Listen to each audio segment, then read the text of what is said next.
Hello guys! Magandang hapon sa inyong lahat. I am Chirigas Mama sa Channel, a Faith Rozo Atarier. So ngayong hapon na to, tignan natin ano kayong gusto sabihin sa inyo ng ating mga gabay. So this is a monthly gabay for the month of April 2026 for the sign of Sagittarius. So sagi, welcome sa my channel. Ano kayong messages, advices, ang spirit guides ang ating masasaga for today's video? Kanino kayang energy or kaganapan sa buhay ng mga Sagittarius signs ang ating mga gilap. So guys, this reading is a general reading lamang, hindi lahat makaka-resonate. Kunin lang ang makaka-relate sa inyo. And comment down below kung kaninong energy ang ating nasaga. Because don't forget to like and subscribe my channel. And hihilip ko siya pa for more videos update. Daragas, maraming salamat pa sa mga walang sawang pag-support sa aking channel. Lalo-lalo nang dirige-skip ng ads na way pagpalaing kayo ng Diyos at may kapal. Siksik-lig nag-uumapaw na biyayang manang balik sa inyo. So guys, maraming salamat po sa mga patuloy na pag-support sa aking channel. And of course, sa mga hindi nag-skip ng ads na way pagpalaing kayo. Eto na, hagilapin na tuklasin natin yan guys. So let's watch this. Angels, Spirit, let's give information. Ano kayo gusto magilap natin sa energy mo for this sign of Sagittarius? So there's a Five of Cups. So there's something disappointment. Na may mga part dito na maaaring nadidisappoint ka, na maaaring magsisi ka, or maaaring, kumaga ngayong buwan ng April ay maaaring may mga bagay na maaaring ma-realize ka. Or kailangan mo mag-pay attention kung ayaw mapagsisihan yung mga bagay na to. And of course, there's something guys with the Knight of Wands. So, yun na nga. Now, for a Knight of Wands, for slow and steady, no? Kailangan maging kalmado ka. No? Sa mga decision mo, sa mga actions mo, kailangan mong pag-isipang mabuti. No? Para hindi ka magsisi at hindi ka magkamali at the end of the time. So, kaya may mga realization dito with the Five of Cups dahil magiging bugso, no? Or parang magiging pala desisyon. No, magiging aggressive ka. So, yung sinasabi na kailangan mong mas maging kalmado. And there's something guys with the 5 of Wands. So, there's something complication. Ito yung bagay naman yung magbigay complication sa'yo. No, iwasan mo makipag-argue. No, makipagtalo. No, there's a lot of negativities around you. No, hindi mo kailangan i-prove or something, i-prove yung sarili mo. No, kung ano man yung bagay na meron ka, even your flaws. No, kaya kailangan mong i-embrace, no? At kailangan mong mas lalong i-treasure, ano yung ginagawa mo, no? Parang pag-ibayuhin, no? Pas lalo mong pagpursigihin, no? Na maisakatuparan mo, ano man yung bagay na gusto mong mangyari. Parang i-enhance, ganon. And of course, there's something guys with a Nine of Cups, na there's an offer. Na may offer din talaga na paparating sa'yo dito. There's something, an offer, no, that brings you with a high level of commitment. Or there's an offer for proposal, promotions, coming in, additional messages. So there's something the King, man. Something in your perspective. Na mayroon ka talagang kailangan baguhin. No, yung perspective mo, yung pananaw mo, how to handle the things, no? Kaya kailangan mas maging mature ka. Now, there's a Devil card. Oh my God, there's a reflection.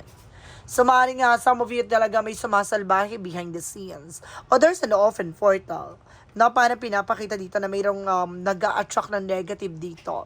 Alamin pa natin yan. What is the Five of Cups? The Five of Cups represent with the Hermit card. There's something spiritual awakening. Bagay na maaaring magigising ka sa katotohanan. Or may mga bagay na magmumulat sa'yo kung bakit nasasayang, nasisira, nawawala yung mga bagay na yan. Ngayon mo marirealize na there's something connected with the curses, evil eye, na maaaring nakakapag-create sa ito ng something negative outcome. What is the Nine of Wands? So there's an Emperor, just being mature enough and being grounded. Tulad ng sinasabi ko, na kaya kailangan mong gamayan ang iyong pakiramdam. Huwag kang pabugso-bugso, huwag kang magmadali, huwag kang maging padalas-dalas. The more na mas nagmamadali ka, the more na magkakamali ka. The way na parang sinasabi ng Emperor, no, having respect at discipline sa ginagawa mo in each and every one of you guys, kailangan mas maging matalino ka. What is the Five of Wands? The Five of Wands, there's a Two of Wands. So there's something in choices. First step. No, may mga bagay o hakbangin ka dito na kailangan mas gawin, i-prioritize, tutukan. No, kumbaga nagkakaroon ng inner conflict, no, that because of your pagiging matigas ang ulo. No, or maaring ito yung bagay na maaring nagbibigay ng inner conflict, the way na parang gusto mo magawa yung mga bagay agad-agad. No, kaya kailangan matuto ka kumalma. There's a Knight of Cups. There's a Knight of Swords. No, kumbaga there's something an offer. May offer daw na paparating sa'yo, maaring there's something sleepless na anxiety, so mag-ingat ka sa mga pagkain or inumin na tinatanggap mo.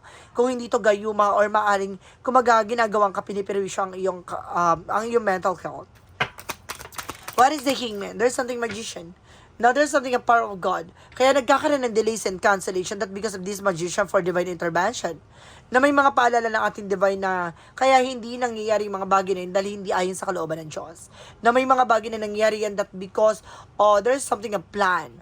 Or there's something an important na connections dito na may bagay kang kailangan munang mas tutukan. Na huwag mamadaliin yung mga bagay-bagay. Time will come. What is the Devil card? The Devil card represents with the Ten of Swords because the Five of Pentacles. Nire-represent itong devil na to ay maaaring may nagbabackstab sa'yo. So, like I said, no, may gumagawa sa'yo ng hindi maganda. And of course, itong bagay na to, there's something connected for financial loss of financial crisis. Kaya kinlarify dito with the Hermit card, this is something spiritual awakening. Na bagay na magigising ka kung bakit nawawala, nasasayang, nangihinayang, tuluyan naglalaki ang mga bagay-bagay, which is nagtatrabaho ka, kumaga ginagawa mo naman yung part mo, but definitely, kahit anong gawin mo, hindi ka makakausap. That because of Devil card. What is the Five of Cups? Because the Hermit card. Represent with the Page of Wands. So there's something of good news coming in. May magandang balita. No? May magandang impormasyon na maaaring dumating sa'yo. So may magandang balita. No? Additional messages. And of course, there's something guys with the strength of the confident. Lakasan mo ang loob mo. Naalisin ang alinlangan at takot mo. Kailangan mas maging matalino ka sa mga desisyon na to. Mas maging mature ka kung paano mo panghahawakan or pangangalagaan ang iyong sarili. No? Sa mga bagay-bagay na alam mong hindi mo kontrolado. No? Mas maging matalino, tuwais ka, at mas maging maingat ka sa lahat ng bagay. Basta lakasan mo ng loob mo na lahat ng bagay na to ay magagawa mo ay ayon sa kalooban ng Diyos. No?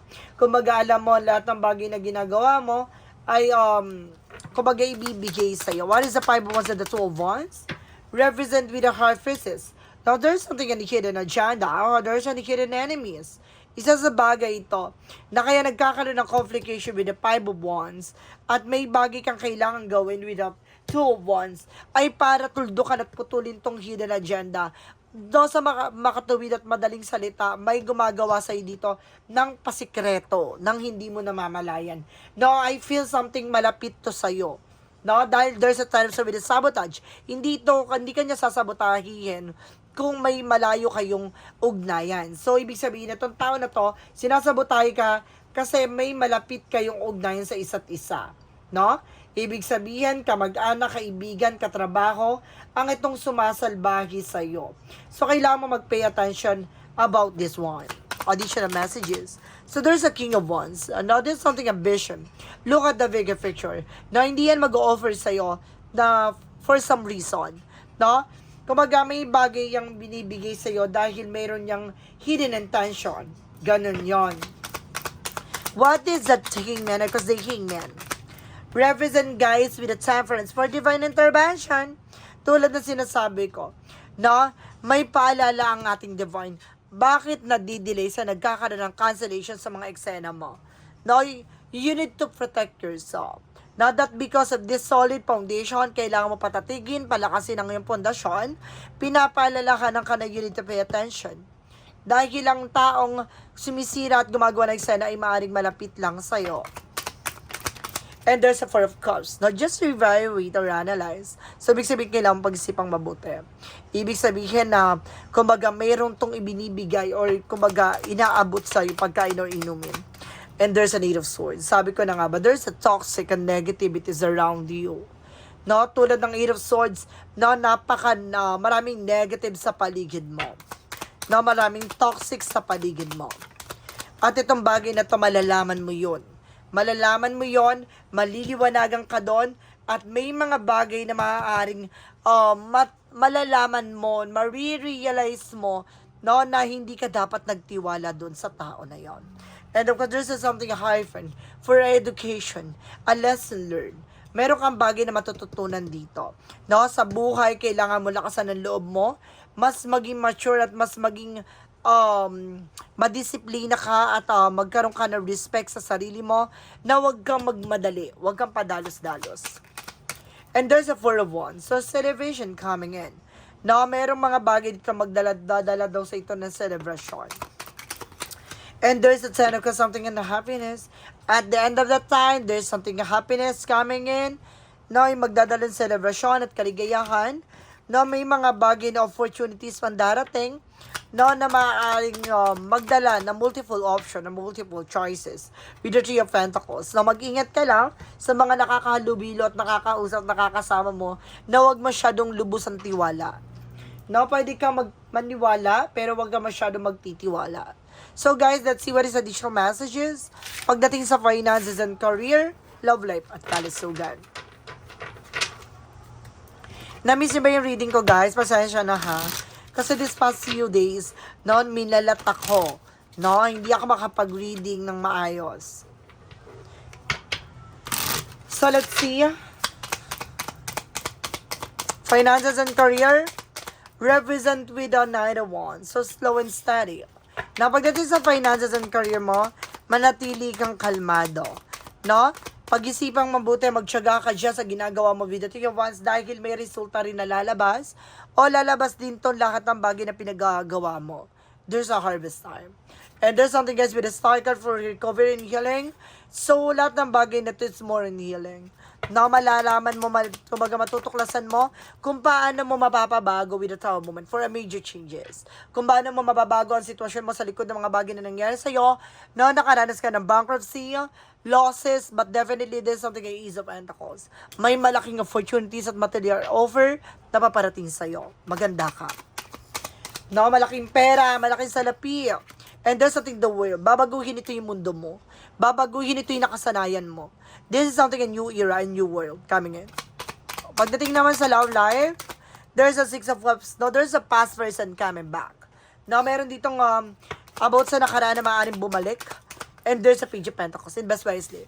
Mag-ingat ka sa lahat ng bagay na papasukin mo.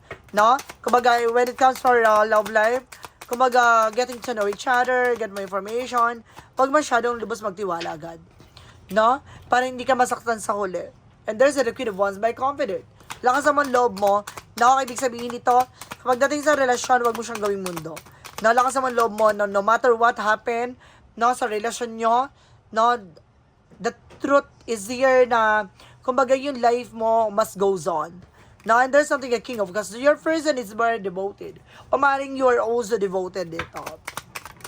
And there's an Ace of Wands for a new project, a new idea and coming in. May bagong plano, no?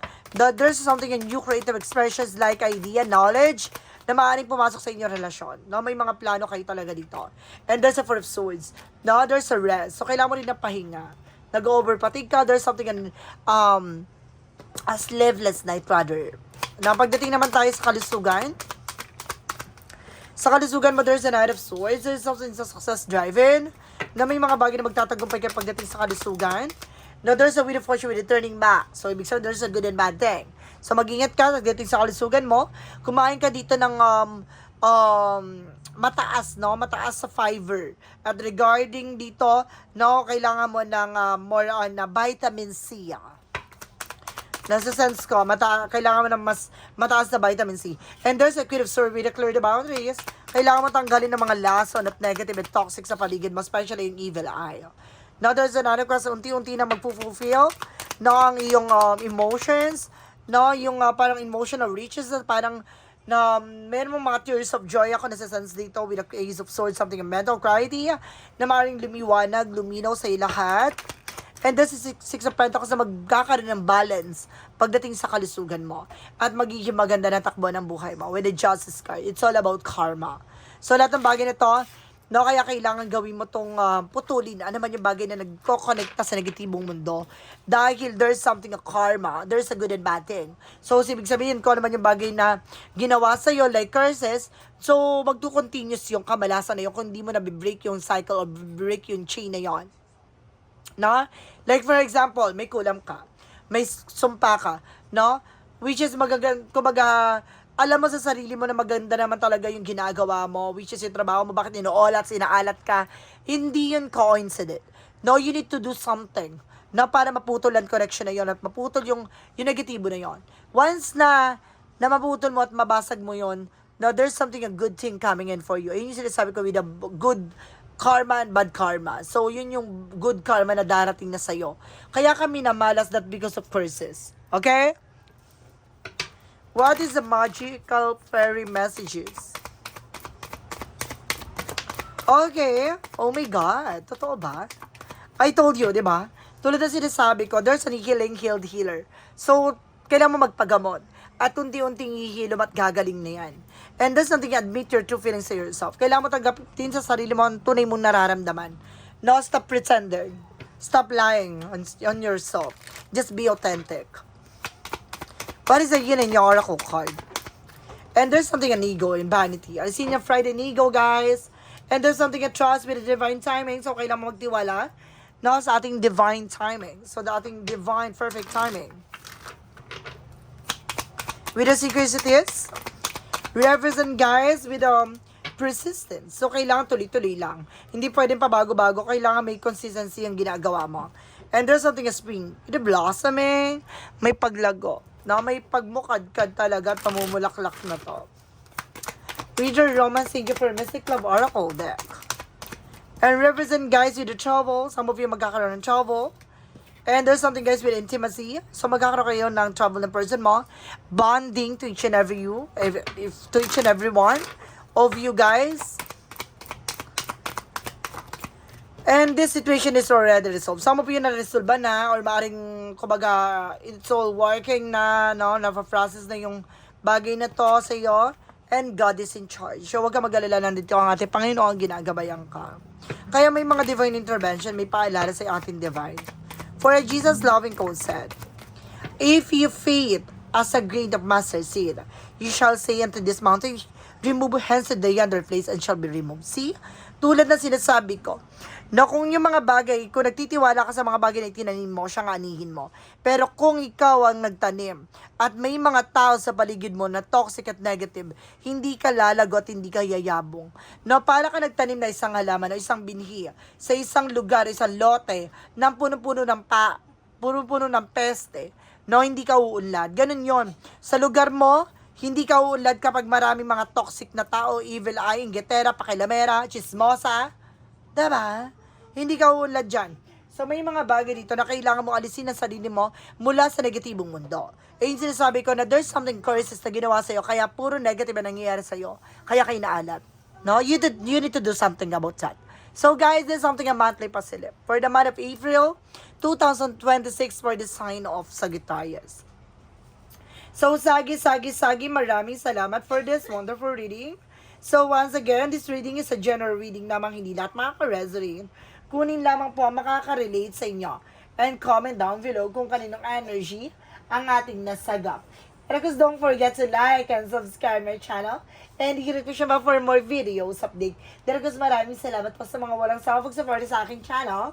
Lalo nang skip ng ads away, pagpalain kayo ng Diyos at may kapal siksik digdig na gumawa na biyayang manang balik sa inyo. Maraming salamat guys in the next video. Bye-bye and babush.